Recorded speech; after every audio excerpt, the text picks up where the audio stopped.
Right, so polling is absolutely catastrophic for Rishi Sunak and the Tories right now. Talk of the next general election being an extinction level event for them. The poll out less than 24 hours ago by YouGov indicating Labour now has a 25-point lead over the Tories, pretty much showing that for the first time in the history of the Tory party, having been a drain on society as they've been since 1832, they could be reduced to fewer than 100 seats. A seat projection on the basis of this poll on its own shows that the Tories could be reduced to just 24 seats. Starmer Labour would have a supermajority of 456, which is just crazy when you think about it. That's mind-boggling. And even more so when you consider it would be built entirely on anti-Tory sentiment. So does it actually matter at this point when Sunak actually calls an election? Is it a foregone conclusion that there's no way back from this now? Are the Tories beaten so soundly as that? If an election were held right now, obviously, as this means, it's a snapshot in time after all, methodology can always be questioned. It is just one pollster, though it is Tory-run YouGov. You can imagine the public could finally see an actual end to the Tory party, forever, potentially. It makes it all the more pitiable that Labour will just slide in and fill the void they've left. Nobody, unfortunately, filling the void Labour is leaving after it turns its back on being a socialist democratic party as it's been doing, despite still calling itself as such. Now you might think, this is impossible, this is a pipe dream, the poll is clearly an outlier, but we have seen this happen before. It happened to the Canadian Tory party in 1993. So wipeouts on the scale of this do occur. We just don't see them here. But it doesn't mean it can't happen here. And it means Keir Starmer has made Labour more electable. I can hear the stormtrooper squeal, their nasal drones whining in my ear. You can see the comments appearing on the video already. He's not a Tory. He'll repeal all the bad Tory stuff he says he's going to keep. I saw it in a dream, or some such nonsense. The evidence of their eyes and ears somehow lost to them completely. So it'd be a shame to point out that YouGov have also polled popularity of former and current Labour leaders at the same time. And certain Jeremy Corbyn tops the poll ahead of Gordon Brown in second and Starmer in third. He'll go lower. Sir Tony Blair on steroids, he calls himself these days. Well, the war criminal came last. Still, there's no denying the kinds of leads Starmer is enjoying will see him delivered to power with a thumping majority, however he comes by it, deserved or not. But built on sand as it is, I'm reasonably sure his poll lead would drop rather quickly when the reality of a Starmer leadership, a Starmer government, becomes undeniable even to those with hands over their faces and fingers in their ears going, la, la, la, I'm not listening. Well, here's a handy graph, helpfully edited by my mate the Agitator on Twitter, pointing out when Labour took a lead and when that lead expanded and why. Partygate and Liz Truss are to blame, but Sunak is to blame as well for not reversing the party's fortunes. Or rather, he did start to, briefly, when he first came in, when he first took over from Truss, before losing everything he had gained after. And YouGov isn't the only pollster showing a big Labour lead right now, having grown again as it has in the wake of Sunak's failures, because of Sunak's inability to reverse the Tories' fortunes. Omnisis has Labour on a 26-point lead. They always historically give Labour the biggest lead. So it is notable that YouGov almost match it this time round.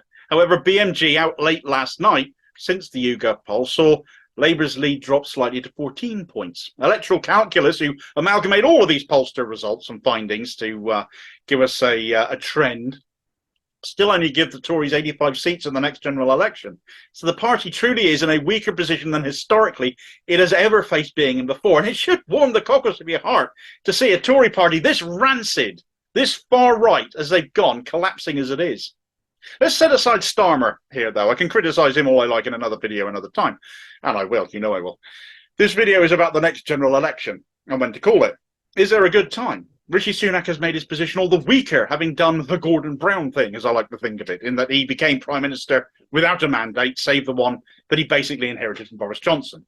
Liz Truss had no mandate either to go ahead and crash the economy as she did. And Sunak has none to ban protest or push forward on his own 5 missions. He hasn't gone to the public about any of that.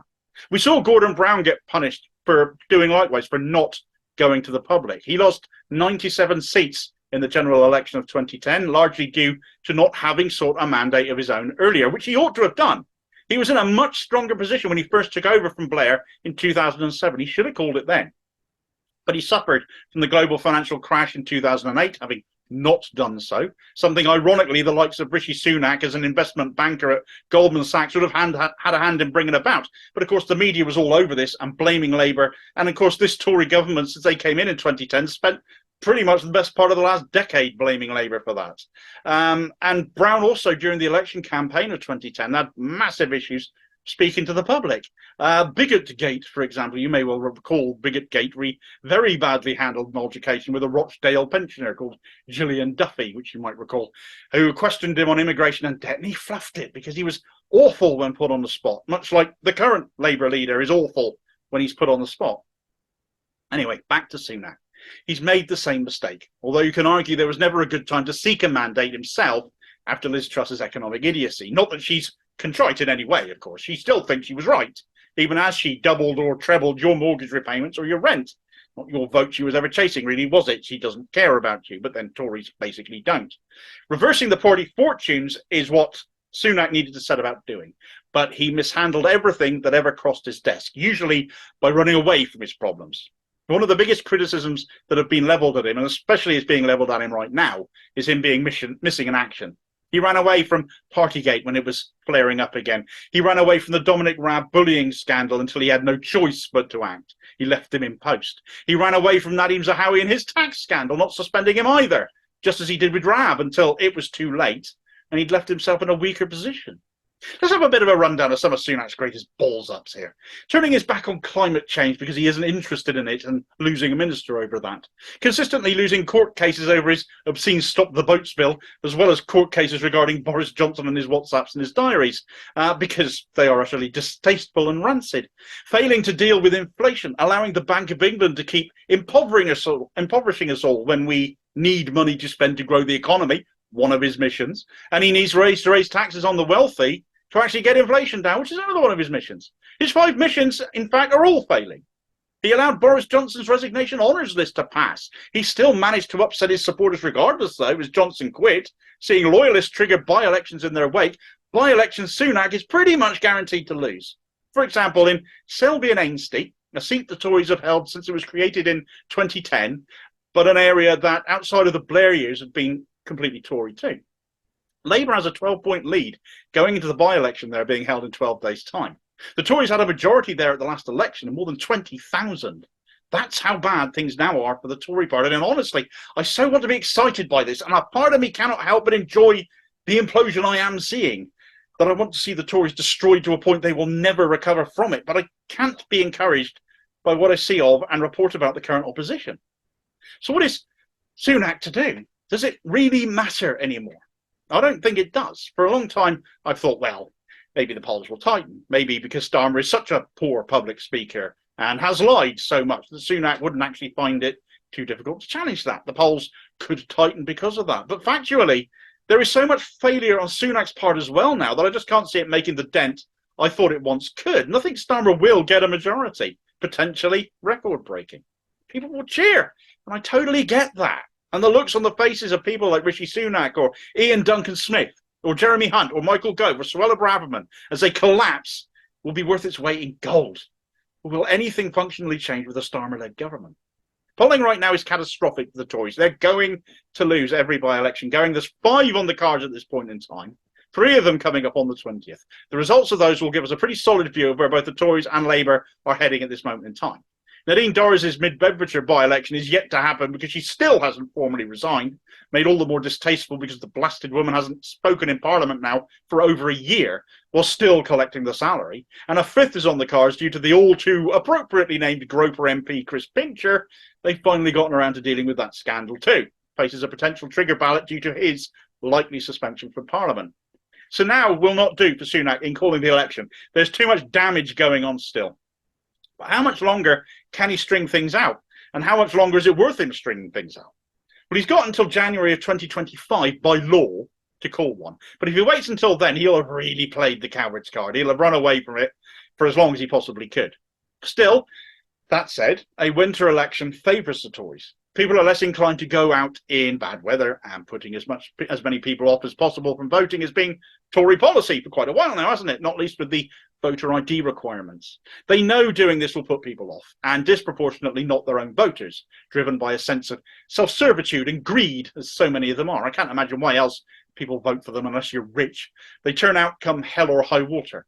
He has November of next year penciled in, though this isn't cast in stone. That gives him time to deliver on those 5 pledges of his: to have inflation, grow the economy, lower national debt, cut NHS waiting lists, and stop those boats. But he's failing on all of them. I've gone over that in other videos in more detail, so please do go and have a look at them. But most importantly of all of those, I think from a general election perspective, is the inflation one. We know it is stubborn. We know he's failed to bring it down. But more important than all of that, he only gave himself until the end of this year to achieve that pledge. So come the end of this year, if inflation isn't down, it's being stubborn. It looks ropey, despite apparently destined to come down all by itself, as we were being told by financial bigwigs at the beginning of the year. This is the one that will hurt him most of all. We've been told inflation will come down anyway this year. Sunak was ridiculed at the start of the year for committing to something we were being told was going to happen anyway. Yet still, it isn't happening. And Sunak has now pinned his name to it, of course, implying something that should have happened anyway hasn't happened. And people may look at this situation now and think this is because of something he's screwed up, that he's done. Economic incompetence is fatal to governments in this country. It's always the parties that are leading on the economic argument that tend to form the next government. Come the new year, the Tories could be in an even worse electoral position, therefore, than they are now if Sunak doesn't manage to deliver on this. So what do? What does the rest of the Tory party do? Do they get rid of Sunak at this point? They seem to have nothing to lose by doing this now. They seem doomed anyway, in my opinion. How many of them look like they're going to lose their seats because of him? How many of them are quitting ahead of the next election, seeing the writing on the wall? But if they do that, who will replace him? Does it even matter, really? He'll be putting another unelected Tory in charge of the country for the 3rd time. Would anyone want it? Would anyone really want to oversee the Tory party at this moment in time? Would Sunak figure, if they're coming for me, I'll take them down with me and call a snap election to wrong foot them all? That'd take a display of spine we've never seen from him before. But hey, he might get desperate enough. Fundamentally, there is no good time that I foresee for the election to come for the Tories. They've lost it already. It's just a question of how badly they lose and how they want to go out. For all of Starmer's failings and deep unpleasantness, I can't see him being able to go wrong to the extent it'll make a difference now. Well, stranger things have happened, but that's how I feel at this moment in time. What do you think? When do you reckon the Tories will call it, and why? When is the best time? Leave a comment below about it. And whilst you're at it, if you haven't already liked, subscribe, and hit the notification bell on the channel. If you're feeling a bit despondent that Labour are no better than the Tories, despite it looking more and more likely they're on a guaranteed path to power now, it's not like you have to vote for Team Keith. I certainly won't be. I'll back the policies and the change this country needs, so I'm going green. And this video recommendation here might give you a few reasons to consider that yourself. And I'll catch you on the next video, I hope. Cheers, folks.